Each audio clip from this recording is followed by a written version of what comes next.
Good morning. Good morning. How you doing this morning?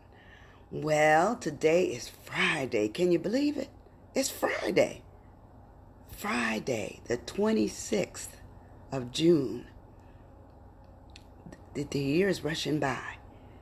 And many of us who should be kind of lowballing our going and are running around, we still doing it. We still doing it. I'm here in Florida and I can tell you the virus is busy. Crone, whatever you want to call it, COVID 19 pandemic is still in effect. So I'm really trying to, take a stance on staying at home as much as I can, realizing that occasionally I'm going to have to go out and face whatever I'm going to face. But when I go out, I'm always prepared. I have my mask, I have my gloves. I try to stay my social distancing from people. But I was out yesterday, and ironically enough, people just come up to you like everything. They're within that that 6 foot space. They're in it.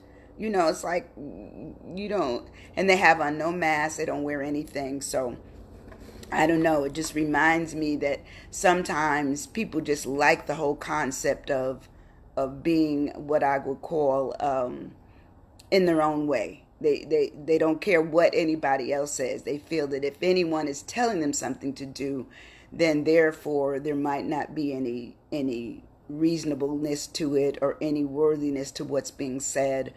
I don't know if you've seen some of the challenges that are going on in South Florida with the face mask, but they had over 5,000 new cases within the last 2 days. So each day, over 5,000 new cases. And they said that it's starting with younger people, and it's also they may not get as sick as what they said. That's what it said on the news. It said they may not get as sick as the others, but because they are carriers, that they could just, go back home and give it to their parents. So, or their grandparents. So I'm concerned. I'm just trying to say, be concerned. Look out for yourself. Don't make it like it doesn't exist, because it does. We can't go back to what our normal was before, where you could do anything you want, go and come and be close to people, hugging up on people and being in tight situations. They said especially if it's in a place that's closed off and there's no air coming around each individual. But anyway, I'm just going to say, are you stuck? You may be stuck. You may be stuck. I think occasionally I'm stuck. I think all of us are stuck with the idea that we still have this pandemic hanging over our heads. Good morning, Lavender. Today we're going to talk about stand. And I don't know, sometimes things just get in my spirit, and I had a song in the back of my head. I'm going to do it towards the end of today's session, but I really want to talk about why we need to stand. We need to stand for some things, and some things we need to let them go. But we need to know how to go about doing that. And sometimes we put ourselves in the balance of friendship, in the balance of love, in the balance of whatever else may come to us. Janice, good morning. Just because we want to have our own way of how we stand. And I'm saying I don't want you to lay down on stuff. I don't want you to go to sleep on stuff. I want you to really look at it actively and stand on it.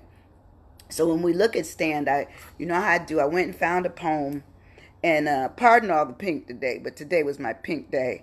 But anyway, it talks about stand. It says, taking a stand, and it's by John Bailey.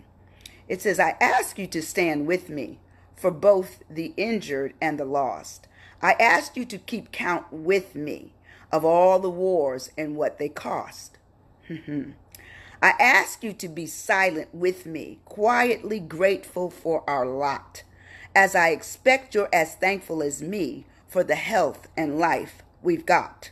I ask you to wish them well with me, all those still risking their all. And I ask that you remember with me the names of those who fall. I expect that you are proud like me of the great nation of ours too. So enjoying all its freedoms like me, support those upholding them to you. I hope that you are hopeful like me, that you'll soon bring an end to wars, so that we'll have to stand no more with me, and mourning families no different from yours. Till then, be thankful you can stand with me, thinking of those who now cannot. For standing here today with me, at least we show that we've not forgot. This poem to me resonates not just, the fact that this is our country, that we're a part of it. Good morning, Irish. We're still a part of this country, no matter what happens, no matter the fact that we might have experienced racism, sexism, homophobia, whatever it is, whatever the issue is, we as a people have faced it. But we also have to own up to the fact that we still have freedom. We still have some freedom. We still have a way where we can have a conversation. We can stand for something, or we can fall for many things. And so this poem just resonates to me that we need to take our stand, understand who we are.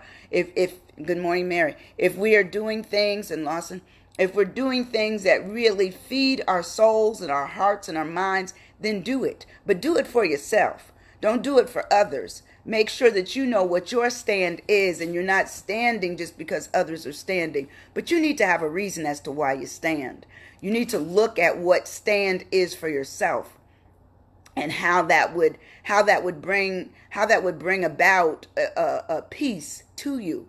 That I remember.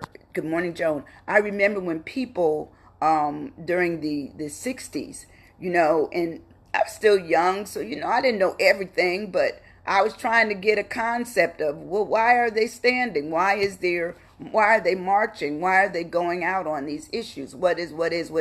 And because I remember I told you that I was a, good morning, Joan, that I was one of these kids that always asked questions, and my mother used to tell me, I'm going to tell you what she told me now. She said, go sit your ass down. That's what she told me. Okay. But because I was always nosy, there was always an inquisitiveness about what people were doing. And I wanted to know the why. And sometimes we do stuff and we don't know why we do them. So today we're talking about the stand and how we should look at standing, how we should look at our own stand. Not just our stance, because sometimes you can be standing in a place and you may have a certain stance, a certain way you just look standing there. But I'm talking about actual standing for something. Good morning, T. And so when we look at stand, I'm going to break it down. It says, and obviously stand is to, occupy a place or location of an object or a building or, something that's been situated and in a particular place or a position. So basically it says that the building stands. Okay. The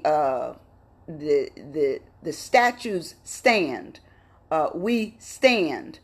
So it says that it's positioned. It is positioned. And in many cases, when we stand, we're anchored. We have something that's holding us on the bottom. We're standing up.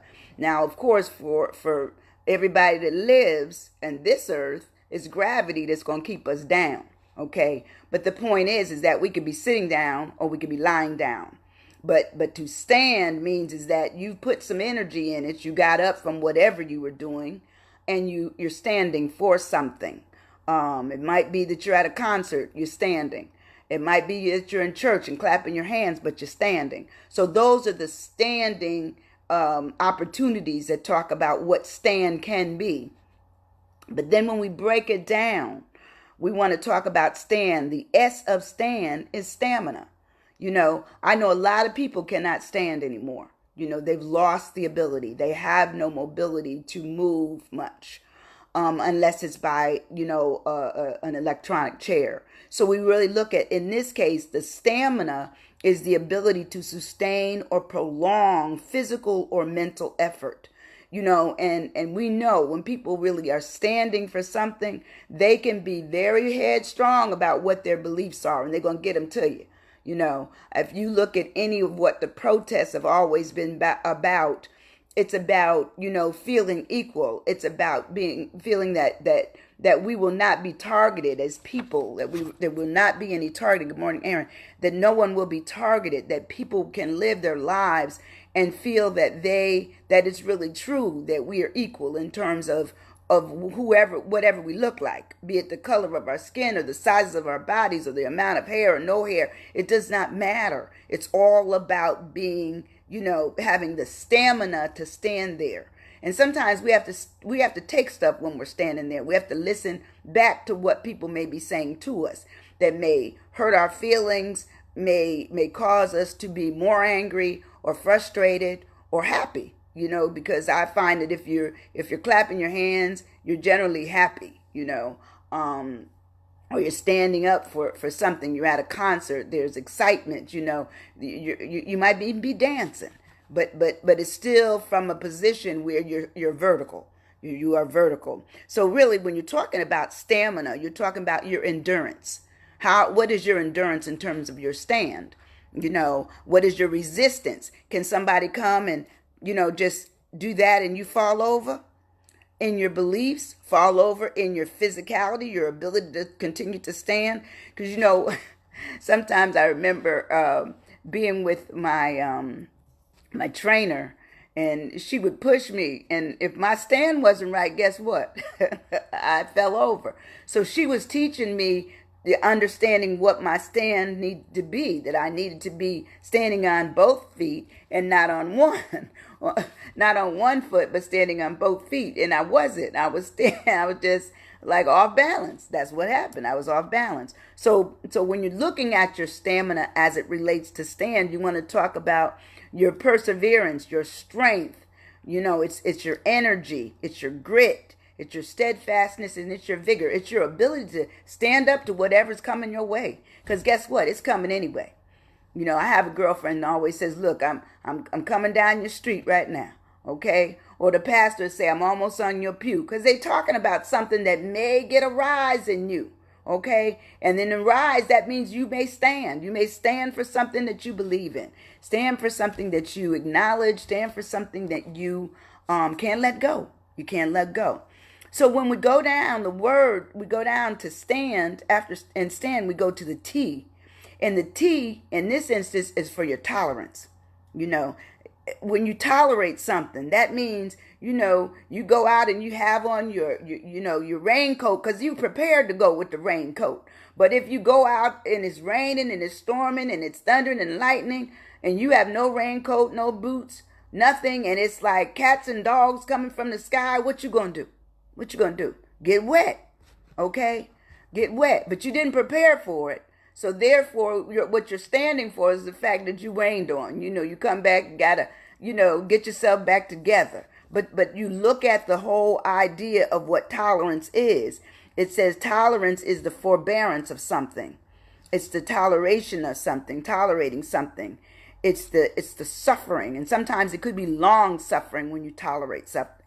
It says it might be on the other side of clemency. Somebody may have charitableness towards you. They may look at what they call the sympathy. You know, your tolerance may be one of sympathy, or it may be one of missiveness, meaning that you know you don't really know what to do, but you're gonna stand there and listen to all that needs to be said, and you tolerate it. You take it on. You take it in. Maybe you can't even do anything about it. But listening sometimes may be the first point of getting to the point where you continue to stand, you know. And sometimes you realize that I can't stand this no more. I'm out of here. I know you've been at places where you realize what they're talking about, or you've been in a circle, or you've been a part of something that isn't your talk. It's not your way. It's not your understanding. So you're ready to go. And you do. But you stand it as long as you can. But when you cannot stand it anymore, you get gone. The A in stand is for agility. And you know, I know you probably said, why the heck did she come up with agility? Don't know, but I do. Okay. Agility is the ability to move quickly. And it's also the ability to listen, to look at something easily and think about it. with understanding as quickly as possible, as quickly as possible. Now, sometimes we have the agility to be able to walk away from something quickly or get away from the people who might be involved in doing something that we don't want to be a part of. But it says to listen, and sometimes that is also your agility. The mind has the ability to be agile. It has that ability. It's like, and you've been in meetings, or you've been in what I call lectures, and your mind just drifts off to the left or to the right. The agility of it is that they were going too slow and your mind took you someplace else. That's a form of where you've just raced off, like, I'll come back in a minute and see if they're still there. And a lot of times they are, especially if it's a lecture. I remember them 300 students in an auditorium for a lecture. Oh, absolutely. Now, one time I had a professor. I'm going to tell you my funny. I had a professor, and he kept saying, there's amino acids in everything. He kept doing this just like this, where he was taking his glasses and, moving them up and down. And he was a scientist, but he crazy. But anyway, he kept going up and down, up and down. When they broke, well, he was like the Nutty Professor. He could absolutely not see. Well, he had to cancel class, so we all ran out of class. Everybody, it was like a stampede. So we all stood up and we quickly were up out of there because we realized he was handicapped because he broke the glasses that he needed. He required glasses in order to see the board or any other students. And I'm quite sure he saw that most of the students weren't taking any notes and weren't listening to him, but it didn't matter. What happened is that we all took our stand. We all took it. We all got up, we stood up, and we left. But in terms of the agility, we had already probably lost that because our mind had taken us someplace else. We weren't interested in him in the first place. I remember my whole role, and one of my girlfriends was an art student, and she had some ink, and for some reason or another, that ink spilled on this brand new trench coat. But she did not even care because she was laughing so much at what took place. So sometimes, we can get humor out of what we see that other people might be standing for or we're a part of, and we won't stand for it, but it still races our mind. It still makes us say, okay, I'm really done with listening to that. I'm gonna move on. The end of stand is the naysay. And the naysay are those people that have something to say that you're not going to stand for. You're not going to do it. It says the naysay is to deny or reject, to oppose. It's looking at the cynic. You don't want to hear it anymore. It's the gloomy. It's the unjoyful. It's the party pooper. I like that one. It's the party pooper, the downer, and the complainer. So I know you've been in the presence of people who believe in something that you think is absolute foolery, and you still listen as long as you can. Okay? It's not your stand. You stand there to listen to it, but you don't stand there to believe it. And sometimes that's what we listen to. We hear naysay. We hear naysay from a lot of people, and we can listen to it as long as we can, but we don't adopt it. It doesn't become a part of us. It becomes a part of what we heard. It's not necessarily what we believe.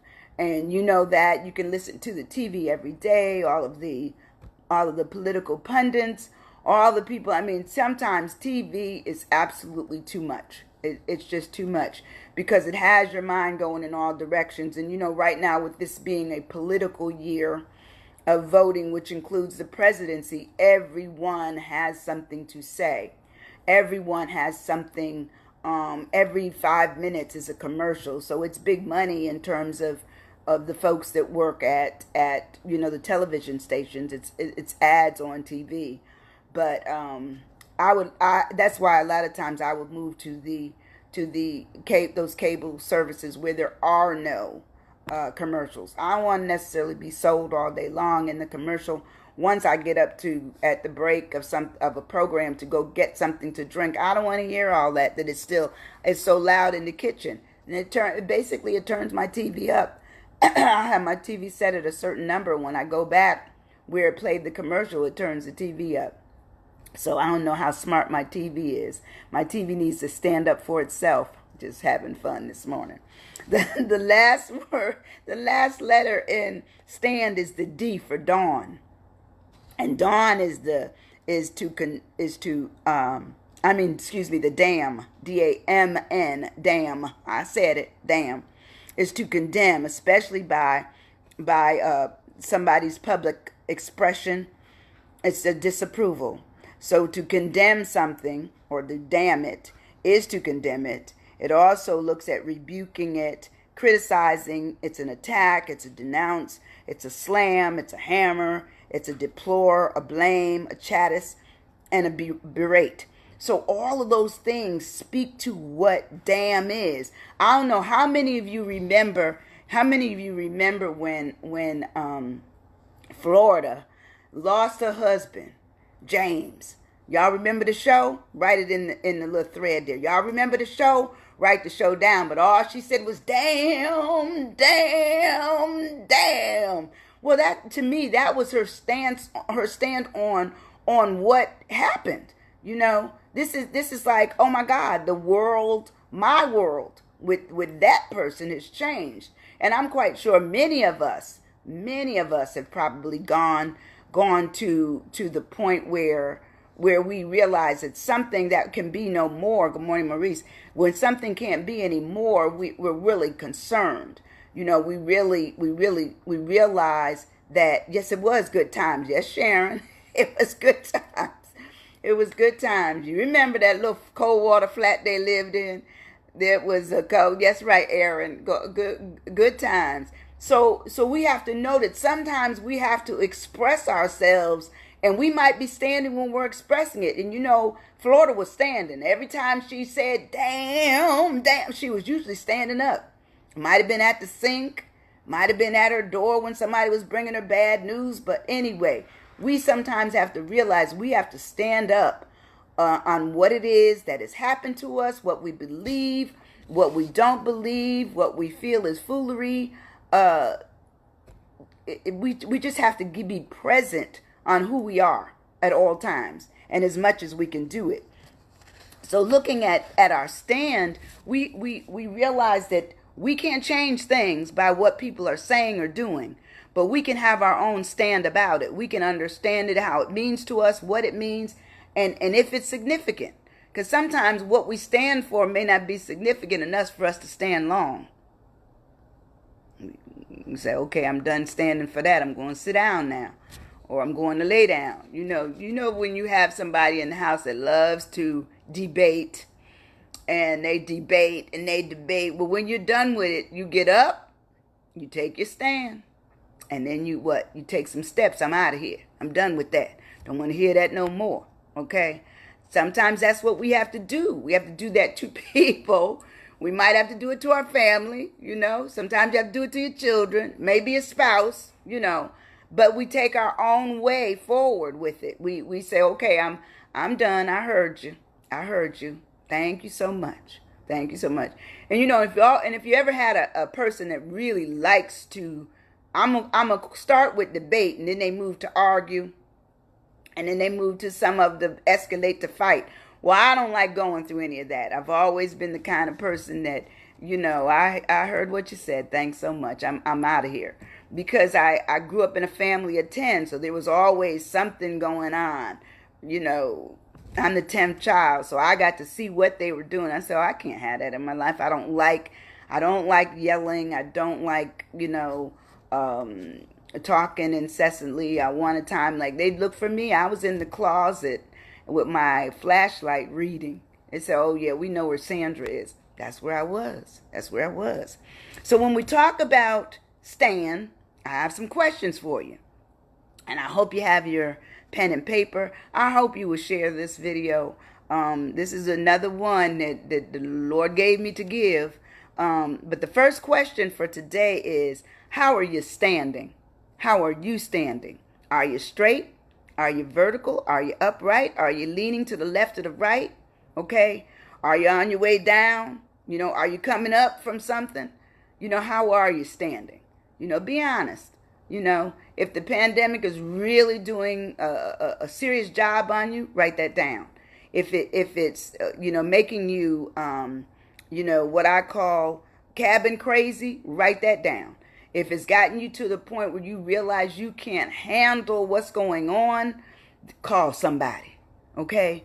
You can start with somebody that you trust. Start with them. And then if you can't trust them, go to somebody else. Okay? Because you also, in your stand, you don't want it to be that what you're saying gets to other people who have no need to know. What is it that you want to get across? And sometimes just being alone just gives people a lot of time to doubt themselves, to mistrust who they are, to question what they've done. I got a song for you at the end, but I'm just saying. Okay, the next question is, do you have stamina to endure tough times and tough people? And the reason I ask that is sometimes we are dealing with tough people. And we can't always get rid of them. We can't. We'd like to.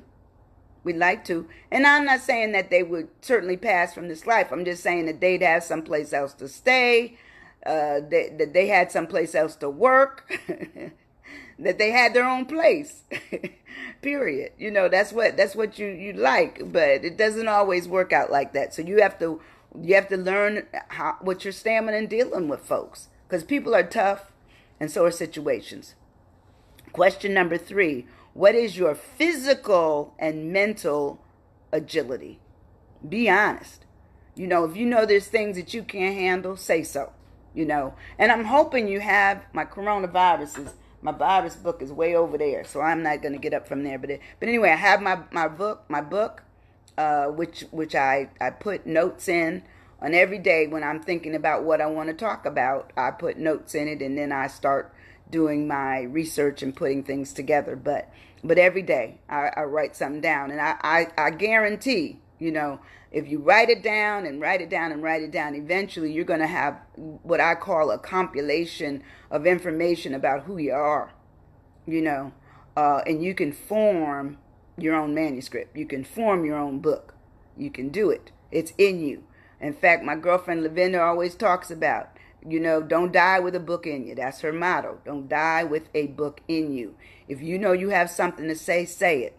And Aaron is one of our recent authors. Congratulations, Aaron. I'm on my way. I'm going to get there. I'm almost there. Okay, question number 4. How do you respond to naysayers? How do you respond to naysayers? Don't know. They would be tough people. Right, Aaron? They're tough. You can't, sometimes there's nothing you can there's nothing you can do or say to change a person's position. Okay? I always say you can't change positions for people. You can't change people. You can't change what is power or perceived power, because it's their perception of what power they have. Now, if it's power over you, then that's what you have to work on. You have to work on that. The 5th question is, how much can you tolerate dealing with love ships, tough ships, family ships, heart ships, friendships, work ships? How do you do it? How do you tolerate them? What do you do? Do you avoid them? Say, I'm going to let them eat over there. I'm going to eat over here. I'm going to let them stay over there. I'm going to stay over here. What do you do? Change the locks on your doors? I said it. Yes, I did. I said it. But there's a way that sometimes we just have to figure out a way that every person that you meet is not going to be the same. And sometimes people who are thinking wrongly collectively, that's a problem. Good morning, Carla. It's a real problem when people think wrong, and what you going to do about it? They're thinking wrong. And it doesn't fit your paradigm. So if it doesn't fit you, guess what? You got to let it go. Let it go. It doesn't belong to you. It doesn't belong to you. And that would be one of those situations. If they're your friends, then you're going to have that talk, So then it's like, how do I talk with 2 tough people? How do I talk to people that only hear themselves? You know, and the talk may be silence. I'm just saying, it may be silence. Maybe you don't have nothing to say to them. You know, say, look, as long as they talking that, they eventually people get the point. But sometimes it may be tough on you getting there. To take your stand may be tough on you to stay in that position until you've expressed yourself. And sometimes expression can be silent. It can be a silence, you know. Okay. And the last question is, here I go, damn, damn, damn. You know, because you know who said it. What do you realize about yourself when you can't handle things? What words do you say? You may not say damn, damn, damn. Okay, you don't have to say that. You may say foolery, foolery, foolery. Trouble, trouble, trouble, whatever it is. Whatever it is. You know? It may say stay there, stay there, stay there. You know, you just sometimes have to let people know I had enough now. I had enough. I'm gone. I'm gone. We've entertained it as much as we can. That is it. That is just enough. But anyway, I'm having a little fun with you on the end. But I think to take your stand has to be serious. You have to look at it in the frame of mind of what's my stamina for standing? How long can I stay up here? What is it that I'm looking for? What do I appreciate about myself? What is my level of tolerance with this stuff that's going on? How agile can I be in my mind even if I can't be physically? How agile can I? Can I deal with the naysayers because they're still saying something that makes me say nay? Okay? And then, of course, what is my damn? What is my area that I just need to stand on and say that I'm not fooling with that? I'm not fooling with that. I'm not fooling with that. So anyway, out of all of that, you know, I want to end up with just singing a little song for you. I don't know, the Lord, he gave me so many things to work with all the time that I just felt this is a song that will end the week. Okay, and the song is Stand by Donnie McClurkin. And I'm only going to do the first verse. Tell me, what do you do when you've done all you can? Seems like it's never enough. Tell me, what do you say when your friends turn away and you're alone? Tell me, what do you give when you've given your all and it seems like you can't make it through? Well, you just stand when there's nothing left to do. You just stand and watch the Lord see you through. After you've done all you can, you just stand.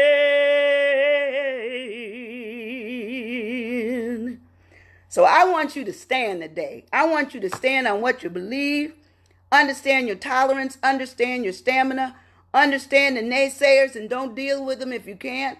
If you can't deal with them, don't. Address your naysayers if you should with an exchange of thought, or give them silence. And lastly, know your damn. I want you to have a wonderful weekend. Please be safe. Understand that we're in the business of just trying to connect. Even in our distance, I love you. Even in my quietness of my home, I think about you. Even though I can't do everything that I want to do, I do as much as I can. I want you to be blessed, be blessed, be blessed. Have a wonderful weekend. And please, pass this video, pass it along, share it with people. Let them know that I'm out here working. I'm working. I thank you so much. Have a wonderful weekend. Thanks, Lynn. Thanks, everybody, for coming. Bye-bye.